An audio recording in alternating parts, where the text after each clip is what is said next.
Nós passaremos agora para a palestra Marco Legal para Contratações Inovadoras em Santa Catarina. Quem falará sobre este tema é a administradora Carla Giane da Rocha, que é gerente de Governança e Inovação em Compras Públicas da Secretaria de Estado da Administração de Santa Catarina e coordenadora executiva da Câmara de Administração Pública do Conselho Regional de Administração de Santa Catarina. Passo a palavra, então, à nossa próxima palestrante, a administradora Carla Giane da Rocha.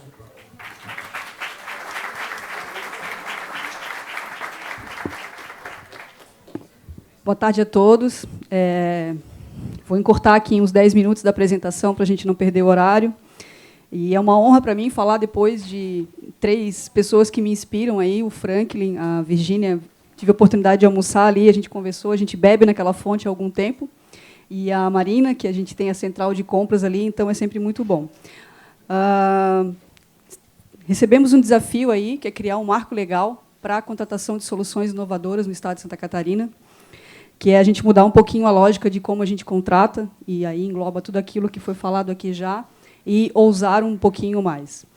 Inicialmente, a gente vai apresentar a área nova, que foi criada no governo, que é a de Governança e Inovação em Compras, falar um pouquinho sobre o que a gente entende por inovação, nesse contexto, ultrapassar um pouquinho o conceito de inovação enquanto inovação tecnológica, inovação de TI, inovação em sistemas, né?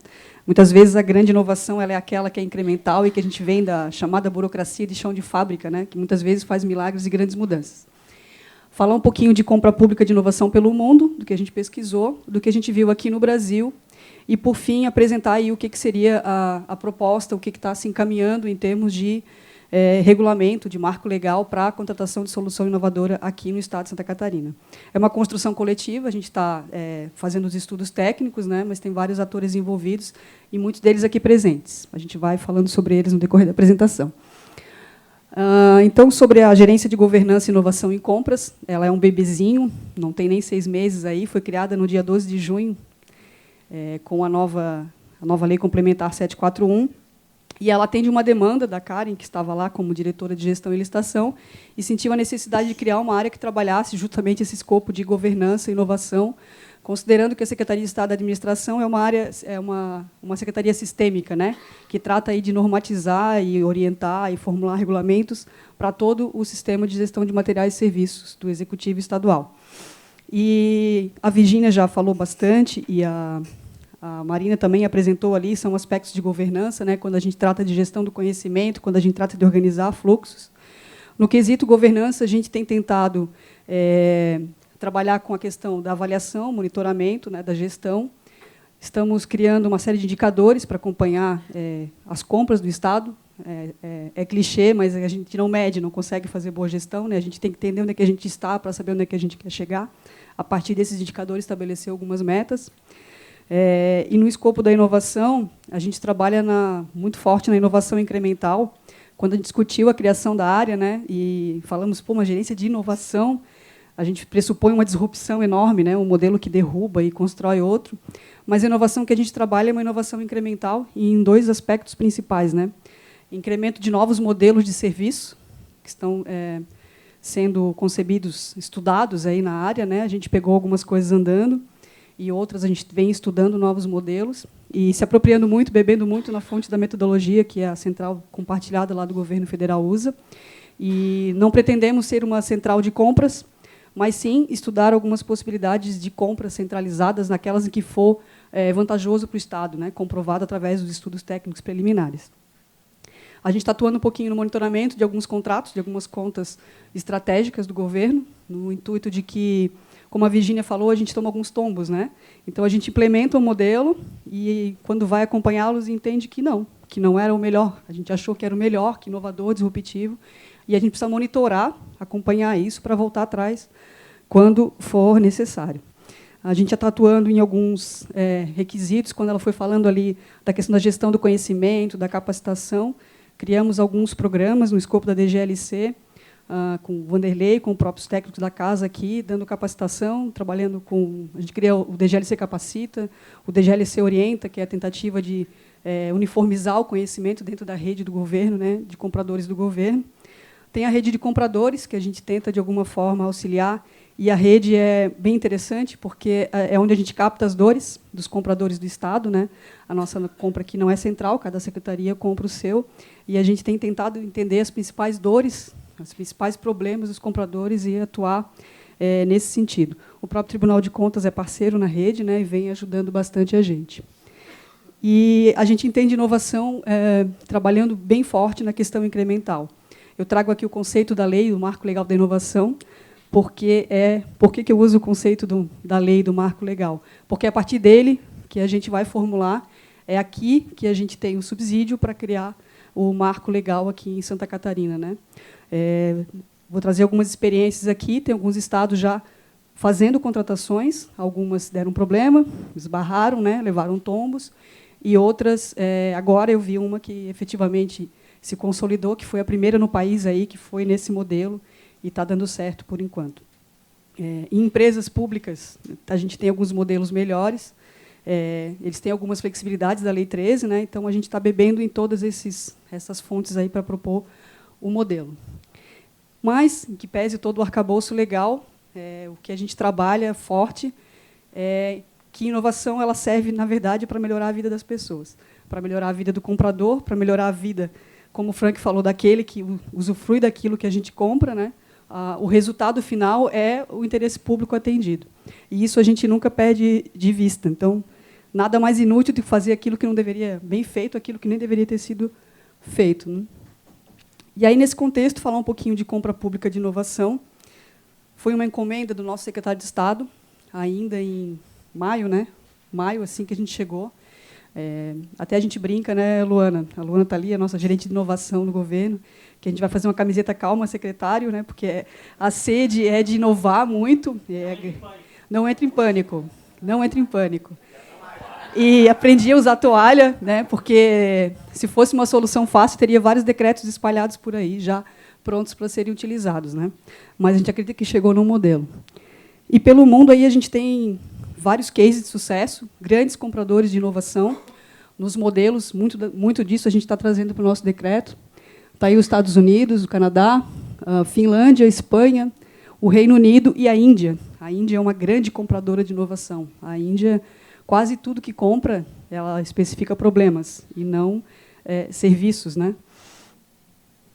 E esses foram os 4 principais modelos que a gente bebeu, que são experiências bem interessantes, de países que têm compras públicas de inovação regulamentadas e funcionando a pleno vapor. O Uruguai publicou recentemente um decreto, né, que regulamenta essas compras dentro do projeto Transforma Uruguai, que uma das vertentes seria criar um marco legal para a contratação de soluções inovadoras. A Espanha, no qual a gente criou os modelos de contrato, a gente adaptou um pouquinho. Na Espanha, eles trabalham com o contrato pré-comercial, que é aquilo que falou, é uma transação comercial, e o contrato de aquisição de inovação propriamente dito, que é o modelo que a gente vai adotar aqui em Santa Catarina. A Colômbia, que é fantástico, eu fiquei impressionada, foi uma das últimas pesquisas que a gente achou. Eles têm um programa de compras governamentais chamado Colômbia Compra Eficiente, e no decreto deles, que regulamenta as compras, eles têm um capítulo que trata somente de compra de solução inovadora. E no arcabouço dele, eles têm várias soluções inovadoras decorrentes desse decreto. Se vocês entrarem no portal de compras da Colômbia, a gente vinha discutindo isso, o comprador lá, eu preciso comprar um item que tem lá. Não vou pensar em material de consumo, porque não é só isso que eles compram. Tem uma cesta de produtos. Quando a gente quer comprar um livro, a gente vai na Saraiva, escolhe na internet lá o melhor. Lá eles têm uma cesta de produtos em que o fornecedor vai cobrindo o valor e a gente compra. Então, por que se todo mundo compra na internet, a gente não pode comprar? Tem uma questão legal que tem que ser ultrapassada, mas, sim, a gente criou essa área para pensar nesse sentido, né? O projeto do almoxarifado virtual a gente já estava olhando, e ICMBio mandou os estudos técnicos, e é nesse sentido que a gente vai inovando, no modelo de contratação e no processo de compra. Então, novos serviços, a gente vai pensar, e também inovar nos modelos e na forma de comprar. para serviços e também para aquisição de insumos. E, dentro do programa de inovação da Europa, Portugal também se destaca com alguns modelos bem inovadores de compras. A gente não vai aprofundar aqui, porque isso vai ser disponibilizado depois, mas também trabalhando nessa lógica de licitar problemas, licitar dores, e não a especificação. Vamos dar um exemplo aí. A gente quer pensar num novo sistema de compras do governo do Estado, que venha desde o planejamento até a questão logística. Imagina quanto tempo, quanta mão de obra para especificar esse sistema. Por que não estabelecer os requisitos básicos e o modelo e a gente jogar para o mercado essa solução, que é aí uma versão do diálogo competitivo. A EBSER, para quem conhece, é a empresa brasileira dos hospitais lá. Isto. E o Felipe Vilaça, que está no grupo ali, ele fez uma contratação do planejamento estratégico deles. Eles queriam fazer uma coisa diferente e jogaram para o mercado a metodologia e tudo que tinha que prever e contrataram através do diálogo competitivo e fizeram uma contratação. Essa já passou pela CGU e está aprovada também, que foi outra fonte que a gente utilizou. Aqui no Brasil, a gente tem uma série de iniciativas e o Calma secretário, cada um que ele olhava, ele mandava, ó, lá está fazendo, lá está fazendo, lá está fazendo. A Luana também me manda. E a gente foi investigar cada uma dessas iniciativas, né? Então, a gente tem o PitGov São Paulo, que, em termos de seleção de solução, é fantástico o modelo deles, inclusive é uma franquia, o que é bacana, que é o modelo disponibilizado, que eu concordo contigo, a gente tem que se vender melhor enquanto comprador público, né? Disponibilizar mais, trocar mais informação. Só que eles fizeram um pitch, arrumaram uma super solução lá, selecionaram, e agora como contrata essa solução? Então, não foi feito dispensa, não vamos fazer dispensa de licitação, vamos fazer um pregão com a especificação dessa solução.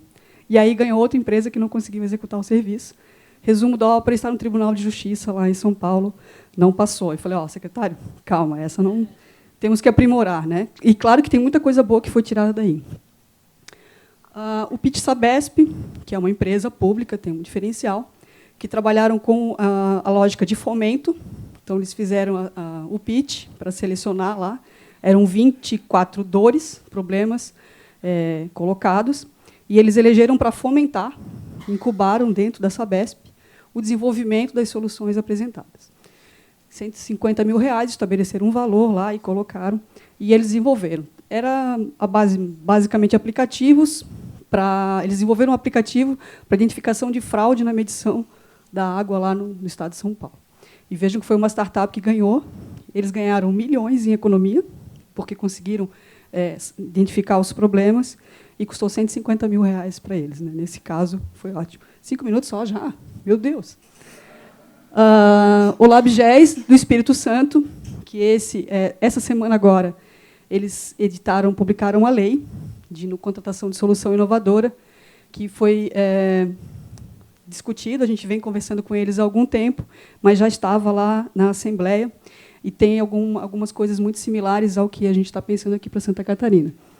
E, também, recentemente, eu achei no Diário Oficial da União esse extrato de dispensa de licitação em que o Supremo Tribunal Federal ele fez uma audiência pública para chamamento, em que ele contratou um sistema que integraria lá todos os sistemas. Eles tinham um problema de ausência de interface de dados e fizeram um chamamento público e selecionaram a melhor proposta, né, a melhor solução. Coincidentemente, foi a Fundação CERT, que é aqui, que ganhou. R$3 milhões, exatamente. Esse processo a gente pediu lá pela Lei de Acesso à Informação e eles estão encaminhando e que a gente vai usar.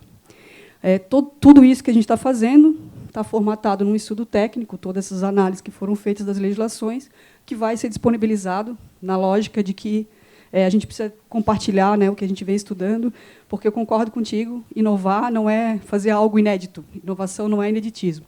Inovação é a gente melhorar processos, melhorar produtos, serviços, enfim. E, muitas vezes, é copiando mesmo que a gente faz. Está aqui a Virgínia, que eu adoro, que ela vai na frente, a gente vai copiando. Em relação à proposta do marco legal, tem algumas premissas. O nosso secretário de Estado ele fez uma fala na abertura da rede de compradores que eu achei fantástica, e são direcionamentos que a gente tem aí da diretoria e da secretaria.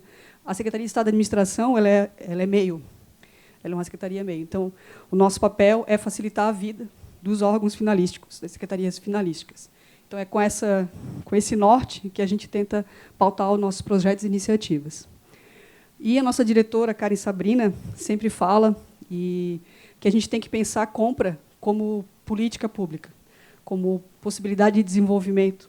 Então, muitas das iniciativas que a gente tem, projetos como o SC Compra do Pequeno, a Instituição Normativa da Mulher, né, que é a reserva de vaga para mulheres em vulnerabilidade econômica, elas vêm desse norte, né, que toda reunião a gente vem batendo nessa tecla e tentando reinventar as compras do Estado para que elas sejam efetivamente meios de implementação de política. A compra não é um fim em si mesmo, concordo contigo, sempre digo isso, ele é um processo administrativo, um processo de gestão, um processo negocial para atender o interesse público, no final das contas. E, para esse marco legal, a gente pensou também que a gente precisa mudar modelos mentais, entender que a gente vai ter que mudar a lógica de como a gente pensa a compra. E isso a gente vai ter que pensar em especificar os nossos problemas, e não uma especificação técnica de um sistema, uma especificação técnica de um serviço. E a gente vai ter que aprender a explicar, e isso vai ser muito bom, porque a gente vai ter que aprender a entender qual é o nosso real problema. O nosso problema não é comprar viatura, o nosso problema é mobilidade. Mudar a lógica, né? Tem a história do elevador, que a Karen contou, e é fantástica, né? Tinha um órgão determinado que estava com problemas e uma confusão para licitar um elevador novo, que o elevador era lento, que o elevador era ruim, que não funcionava e tal, e aquela confusão, quase um ano, para tentar especificar, porque o elevador era velho.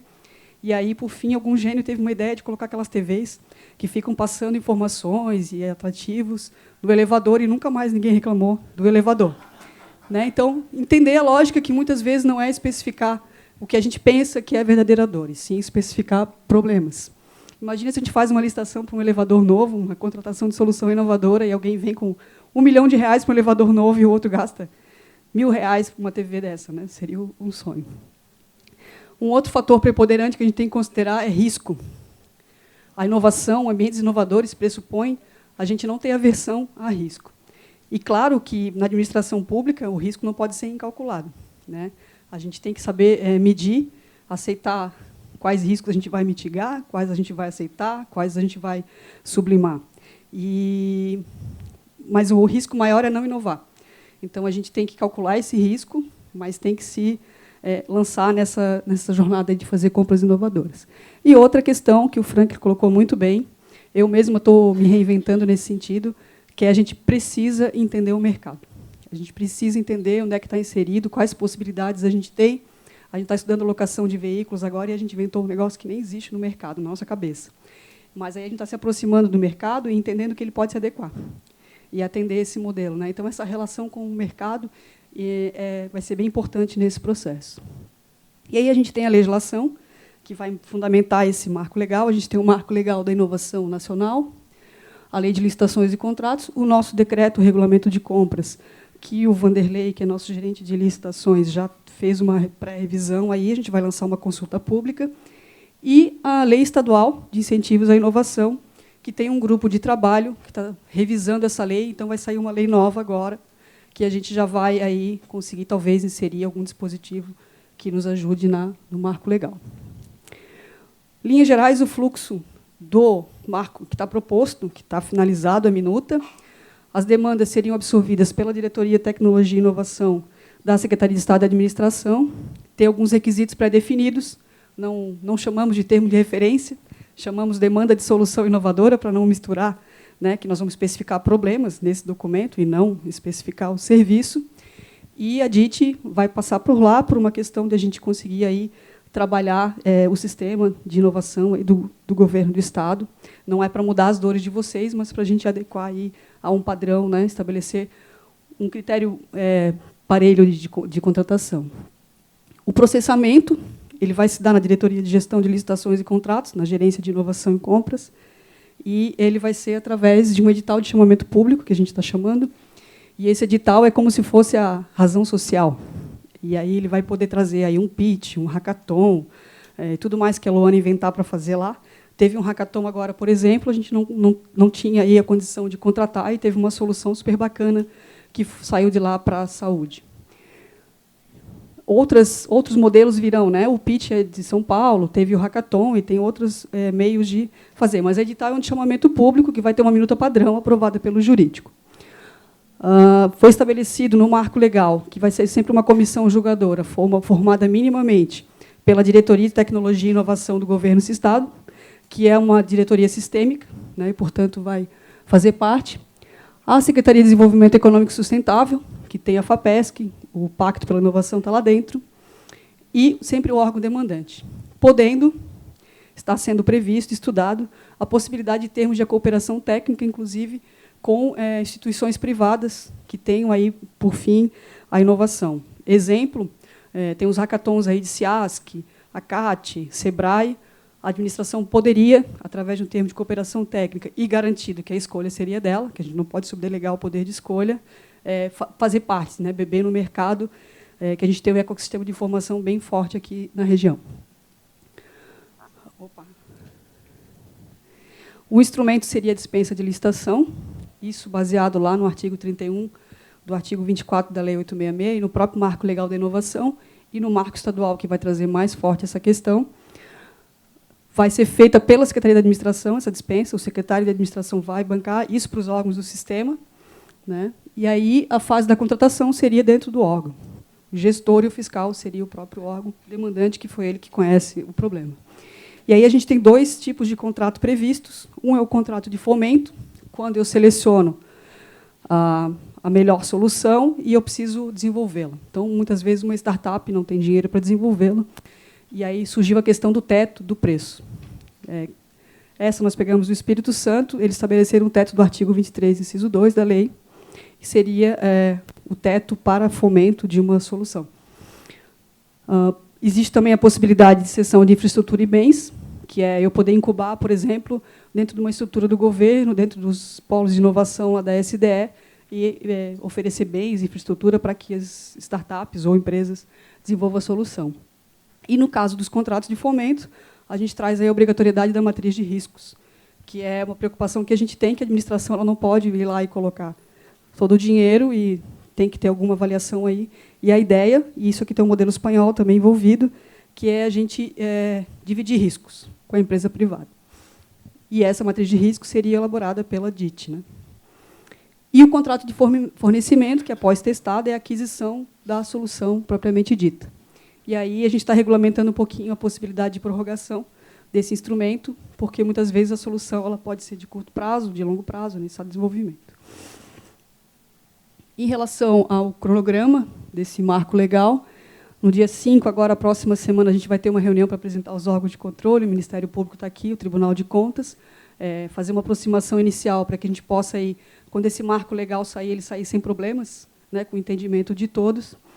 Até o dia 20/12, os eventuais ajustes que têm que ser feitos, que a ideia é ouvir alguns atores envolvidos, o SEBRAE está aqui, a própria DIT e outros, Ministério Público, o Tribunal de Contas, estão todos envolvidos nessa questão. E aí, para não sacanear o jurídico, né, vai ter o recesso. No dia 2 de janeiro, a ideia é encaminhar já para o jurídico, para as tratativas e publicação.